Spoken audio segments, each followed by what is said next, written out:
Hi internet, hope it's not too late. Selamat Hari Raya. And I don't have any idea, or I haven't been reading the month of April. No, guilty. But unfortunately, I haven't got the chance to do some reading. But today, while I'm trying to score the content bertema theme called bersuara or voicing out, I'll just voice out all my guilt and maybe anticipation and some satisfaction on some of my reads and also anticipated reads, or basically I'm just gonna show you my haul or the books that I have with me here in my apartment, or the ones some I bought it in New Zealand and some I brought it from Malaysia. You'll be amazed the amount of book I have to actually abandon and leave it at home in Malaysia because the baggage, I kind of exceeded the limit at the time. So, well, let's see the books that I have, okay? Let's go.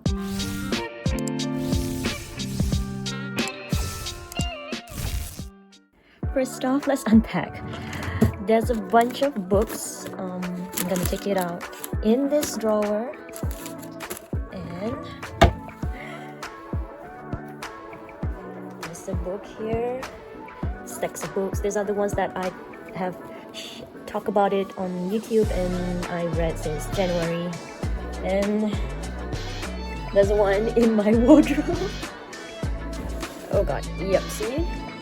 Yeah, this one mostly some in Malaysia, from Malaysia, and a few I think I bought it in New Zealand. So let's get down to it. So tada, these are the bunch of books I have right now with me. And there are some mangas and some journals that I should be starting to journal them, especially when they are a gift that I haven't even used them yet. So let's start off. I don't know where to start. And these are the books. Actually, this is the book that I'm currently reading, but it's kind of, I'm taking my time, but I'm kind of satisfied with the progress now, actually, realizing it now. Okay, let's try to unpack this, shall we? Let's start with the book that was on the rack. First up, Trevor Noah, Born a Crime, Stories from a South African Childhood. I've talked about it in my previous YouTube video, and it was also for the theme content for BookTube Malaysia. It's about this guy here who is a mid-South African child growing up in the middle of apartheid to post-apartheid time. It's really a good memoir. I really enjoyed it. It's witty and yet capture the hardship and struggles of the South African fight in apartheid. And you can tell from the first message already, the dialogue, the writing is stunning. For instance, it almost sounds like a pantun worker right here. For my mother, my first fan, thank you for making me. And there's just a lot of lovely sentences here that I have taken pictures of. If I have the time, I'll show you, but for now I'm just gonna go through the book, each book that I have with me now, whether I have read them or haven't read them, and what I feel about all of these books. If you have the chance, I definitely recommend this memoir. Once Upon an Eid, I read them during about 2022, nearing Eid Adha. Yep, this was like a read I brought actually during my flight, my first time coming back after 4 years to New Zealand. And I remember I went to New Zealand post Eid Fitri. Post Eid Fitri. I managed to celebrate with my family like Eid Fitri, but I couldn't celebrate Eid Adha with my family because I'm now in New Zealand. And this is a cute, I say cute story because all of them are basically the point of view of kids, and I do like the innocence and the vibe of them. Then you see there's some illustrations, some short comics, and they're all short stories for a good pick-me-up read. But I do hope that if there was another version of this, it captures more of the struggling young adult or adult Muslim trying to, reconcile with the faith and celebrating Eid.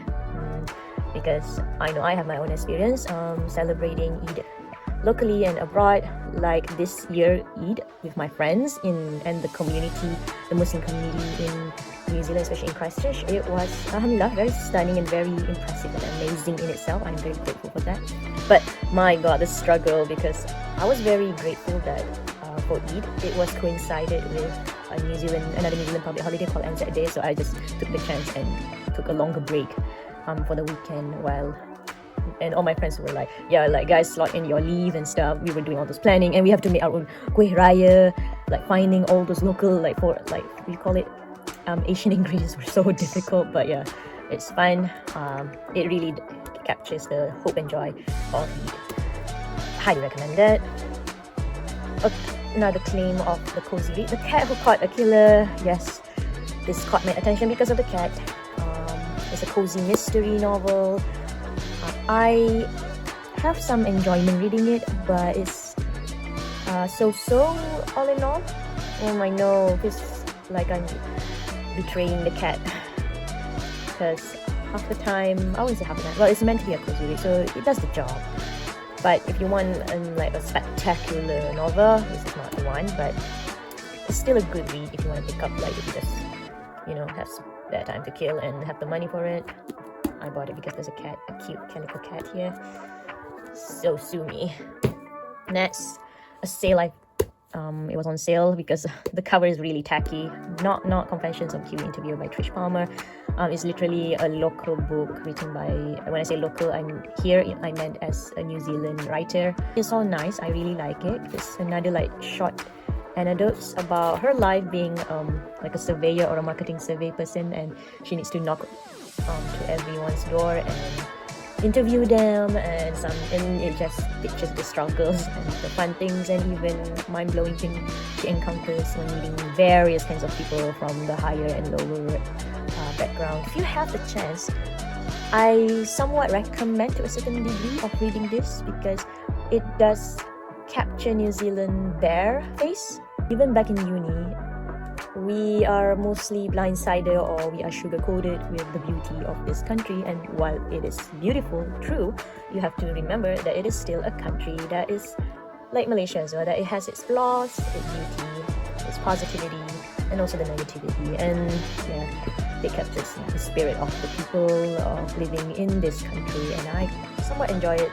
It's so fun as well, like looking at her experience, and some of it you can relate, especially when you look at a particular area that she goes to, or you hear from your coworker, or at least in my case, when I start to mingle with my coworkers around here, you will understand about some of those economic disparity in some of the suburb area, or at least in New Zealand, I've realized that. Like when they mention, certain grocery market, you go to this area, it's going to be cheaper compared to a grocery market from the same branch, not really branch, same brand.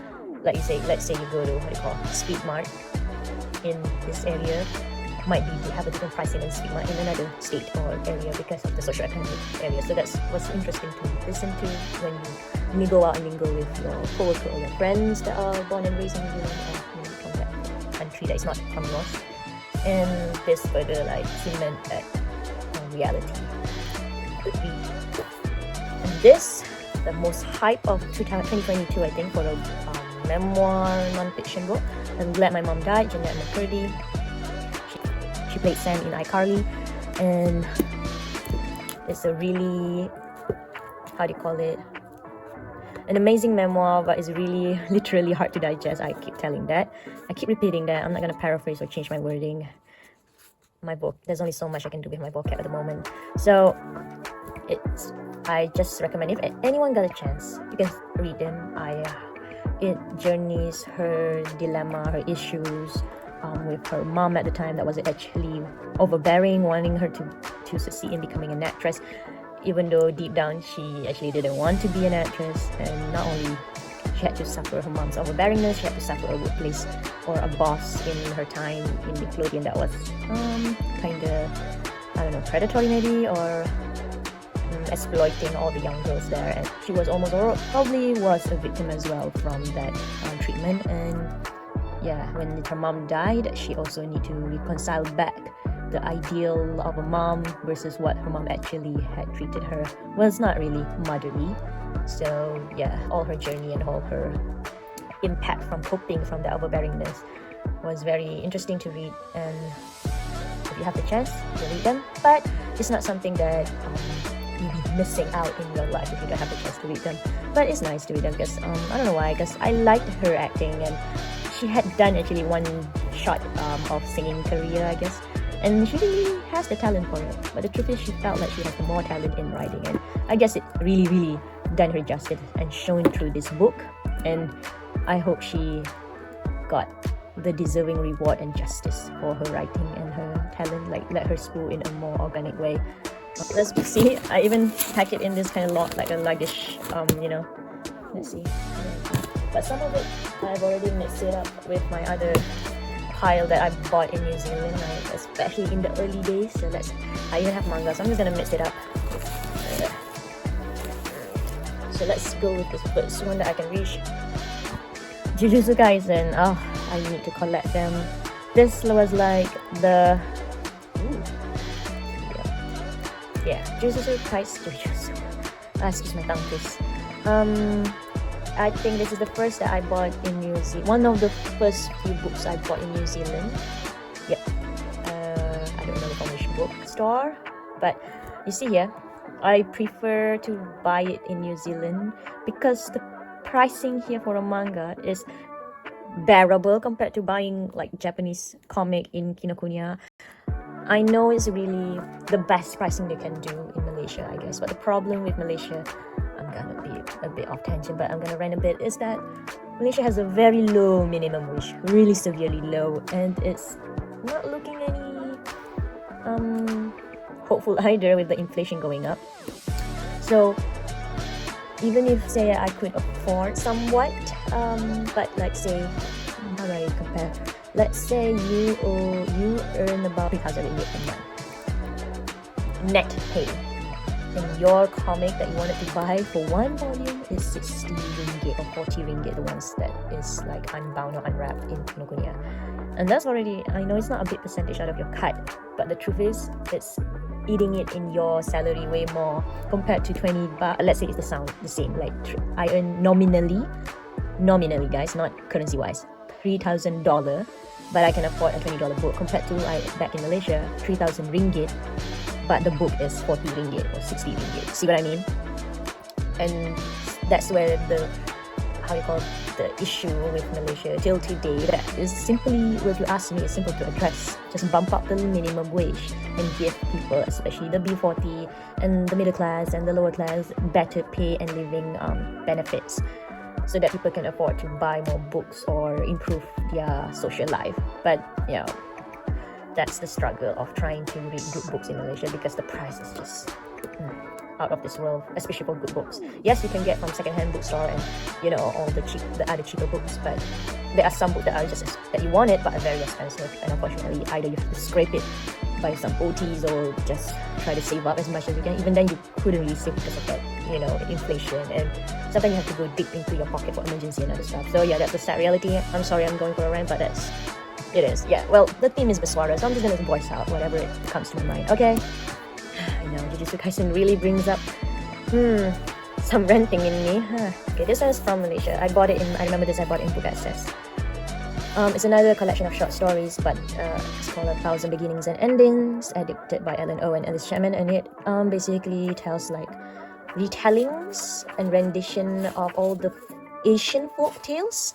Yeah, not all, but some. So for instance here, see? So Forbidden Fruit, you will see this author again soon in one of my books that I have with me. So this is a Filipino folktale, Olivia Silverbat, a Chinese folktale. I only managed to read one, so you can see the bookmark. It's not astounding. I don't have the mood at the moment. I thought I could use this when I was immediately when I reached New Zealand, I was gonna read all these stories, but no. I'm just gonna find my mood somehow, somewhere. Yeah, 15 retellings of Asian myth and legends. So these are the list of authors that contributed in the retelling. And I bought about, I don't know, last time 15 ringgit, 18 ringgit. And it's hardcover, so it's quite a deal. Book Access still can be reliable. Unfortunately, Book Depository has closed down, but yeah, I still have some of their bookmarks. This is nothing. Once again, I bought it at Book Access. This is a journal. Did I even do something with this journal? I'm guilty. This is a Hunger Games Capitol. It's a nice... Oh, I don't know about this. Lol. I just realized about that picture. Yeah, I should be putting something. Don't know what I can do. Maybe some writing inspiration and notes, whatever. This, my friend bought it for me at New Zealand. Yep, see the price? Full Metal Alchemist Volume 1. This is like a legend, a rare find as well. I read it before online. Would like to keep it as well for a collection. Let's see. It tells the story of two brothers. Yeah, they're siblings. Says when two brothers, Edward and Alfonso Elric, dabble in this power to grant their dearest wish. One of them lost an arm see that metal thing he has to wear, like it's and a leg that doesn't show here, and the other become nothing but a soul locked into a body of living steel. There you go, that's why he's in armor. So now they're both like agent for the government, or more like a military alchemical specialist. So yeah, they use their powers to bring orders and trying to crack the corruption of the political regime of their military. So yeah, very interesting. Love it. If you just watch the anime also, I highly recommend the Fullmetal Alchemist Brotherhood, okay? Not the Fullmetal Alchemist anime. The Fullmetal Alchemist Brotherhood, because apparently when they were doing the first Fullmetal Alchemist adaptation, the manga didn't catch up, so the production gave the anime a different ending. But then when the manga finally completed, and because of the popularity itself, they did another anime called Fullmetal Alchemist Brotherhood, and this time it followed to almost to a T the whole adventure series. They might have added on some bits of, you know, what do you call it, fillers, but nothing too major, nothing that distracted the plot. In fact, it kind of enriched the plot, because in the anime, I don't remember the manga, because in the anime episode it mentioned there was an episode where they showed the boys, because these are boys that had to witness the pregnancy or a woman going into labor, so they participated and witnessed the labor. So I think that was very enriching to show to the boys growing up and teaching about the appreciation of motherhood. There's a lot of running theme about strong woman, motherhood, and also other things like being a good man as well, and because a good man will support a good woman and vice versa. That's how equality works. It doesn't have to be, you know, oh, one person is superior than the other and stuff like that. It's really nice. It shows all about the adventure. Next up, the haul from this. Generally, I think all of them are from New Zealand. Oh no, I mean from Malaysia. Okay, this one I haven't put it down here. I was born for this. Bought it at Book Depository.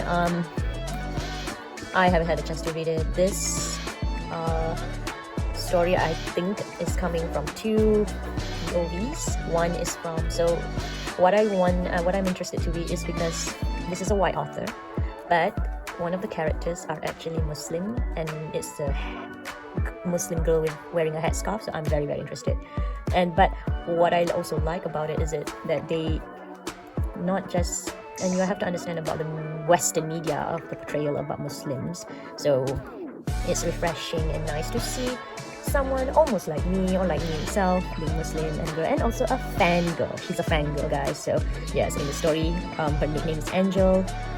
She loved this band called The Ark. So yeah, she's going to, yeah, she met up with her friend Juliet, and like they're gonna go to a concert.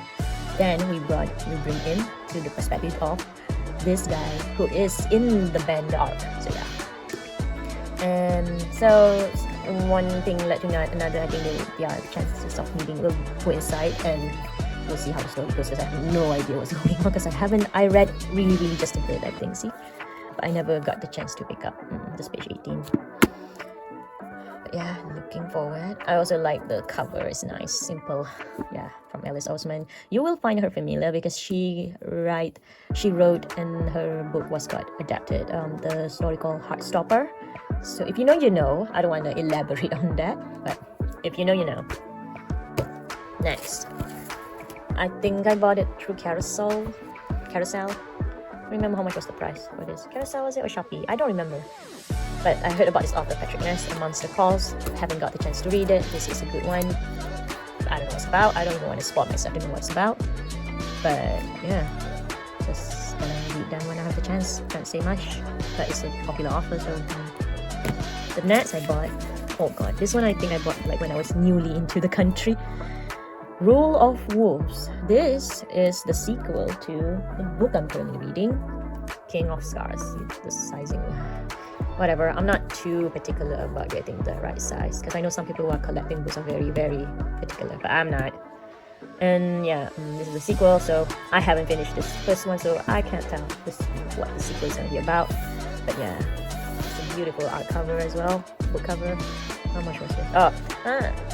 I like this bookstore. It's an independent bookstore in Christchurch. It's like the only bookstore called Scorpio Books. Like it will not have any other franchise, unless I have, try to make it as a franchise. Who knows? 25 baht. Yeah, somewhat affordable. Rule of Wolves. So yeah, that's the haul from that side. On the drawer, I love this one. I read it before. I have the copy back in Malaysia, but this was somewhat a gift, like a random gift from my friend again, from the same friend that gifted me, or actually bought for me from at Alchemist. This one he bought it for me, like literally when we were hanging out at the mall and find a bookstore. And I was like so enamored when I discovered about Fullmetal Alchemist Volume 1. He was like, oh, let's buy them because you know you like it so much. And this one, he also, well, he was reading the book, but he didn't manage to finish it, and he said he would not really kind of finish this story. So he said like, I can keep the book because he said it doesn't serve him purpose. So I like it because it's a collect. Even though I have another copy back home, but this is like the, like, what do you call this? Like a collector version, I guess. Yeah. So Six of Crows. If you guys heard Lee Bardugo, if any one of you feels familiar, because this other person that wrote Rule of Wolf and King of Scars, and they're all interrelated because she, see the logo, this is her own, what you call, cinematic universe, like they call it the Grishaverse. And yes, she has her stories are adapted into Netflix called Shadow and Bone series. It's a hit or miss, that series. Yes, I watched it both seasons because there were these characters. Yeah, they mixed this Sister Crows character into her previous books called Shadow and Bone.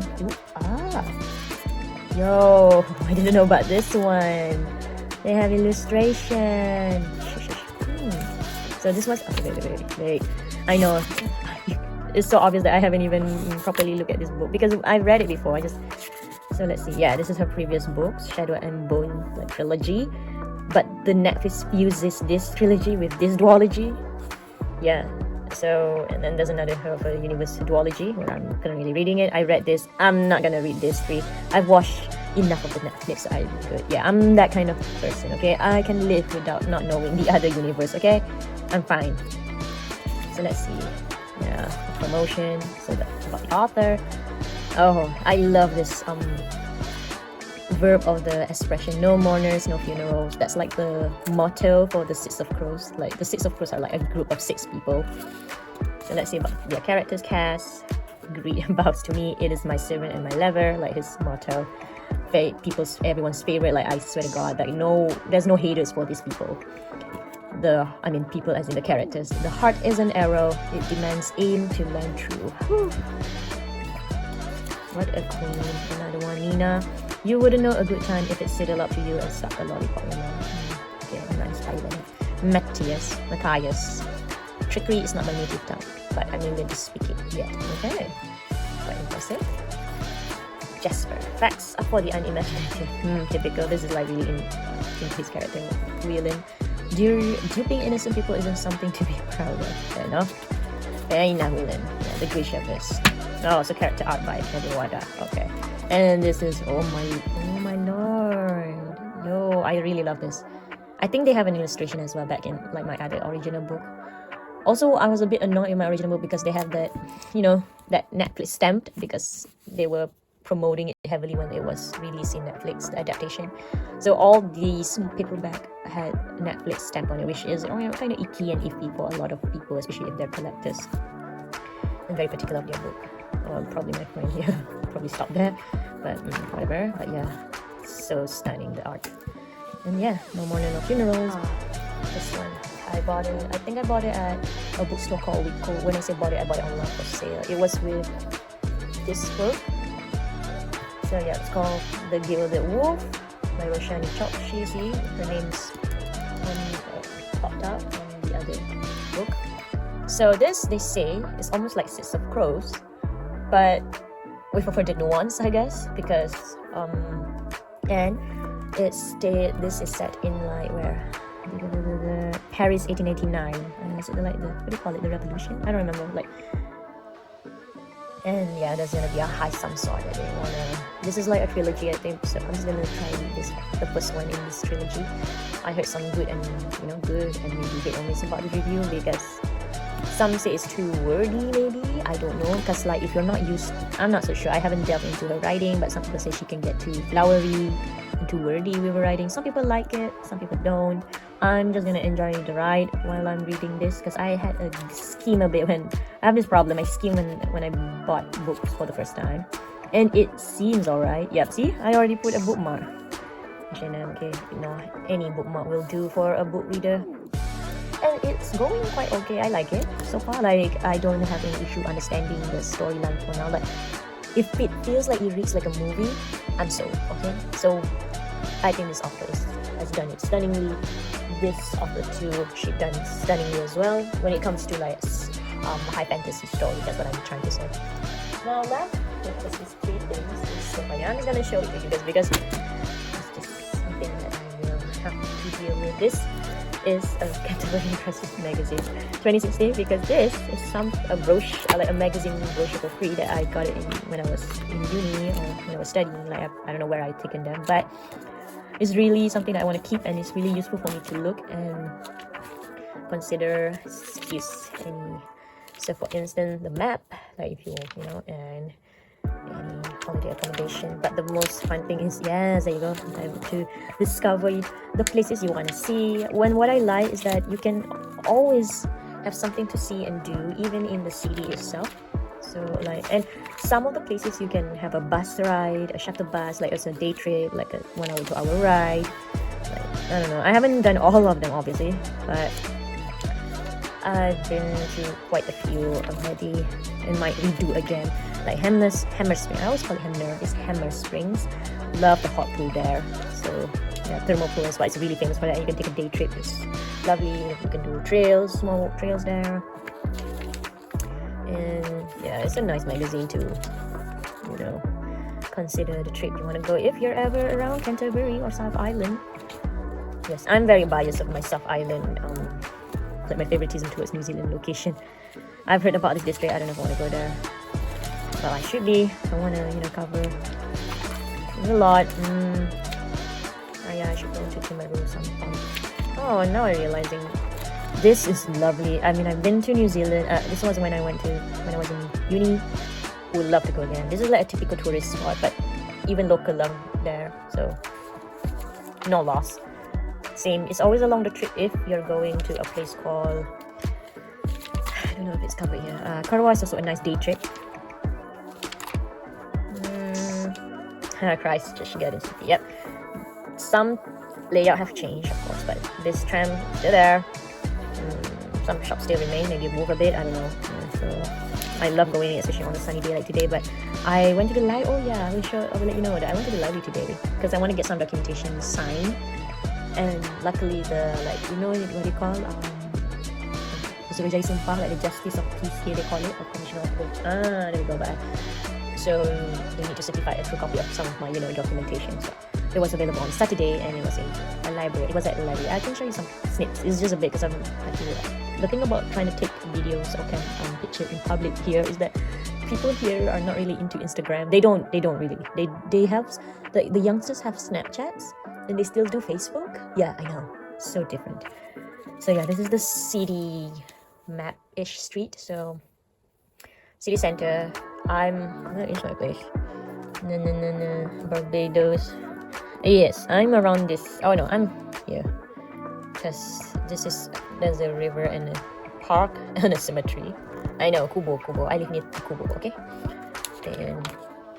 And there's a botanical garden, so beautiful if you go to the spring. Yep, in city. I've seen it. Never really walk around there. The museum, seen it as well. I've been here when I was in uni. I'm supposed to show me things now. No. New Brighton. This is also a place where, if I have the chance, I'll show you guys because this is a beach. And it also has a library, guys. A library. It has a lot of libraries here. And the libraries also has some quite up-to-date books or very in-trend books, if I have to say so. They even have mangas, guys. Manga. There's nothing much. This is just my random write-ups of my draft. I know, who could ever understand? Even I struggle to understand that my writing. It's more like when I have, I don't know, when you have idea on the spot and you just want to pencil it down or pen it down. So yeah, these are all like my pen it down ideas. To get back into it because I know lack the inspiration at the moment. I don't know why. Maybe too much life admin. That's my. And this is such a lovely gift that I haven't used, but I'm glad my friend bought it without a year. Love. So it's called my Dua planner. Yes, so nice. What is it called? Gosh, I can't even read this. Yeah, Allah is the best of planners indeed.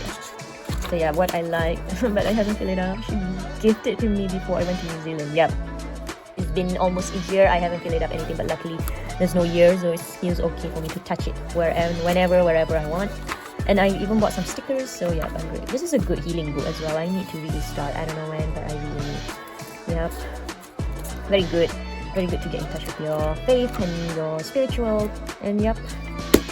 That's it. These are all the books I have with me.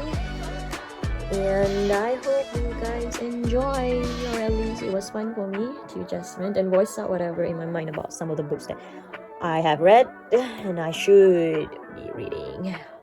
Guilty. Alright guys, that's all from me. Have a good one in April. Selamat Hari Raya again. Enjoy all the food and yeah. Bye.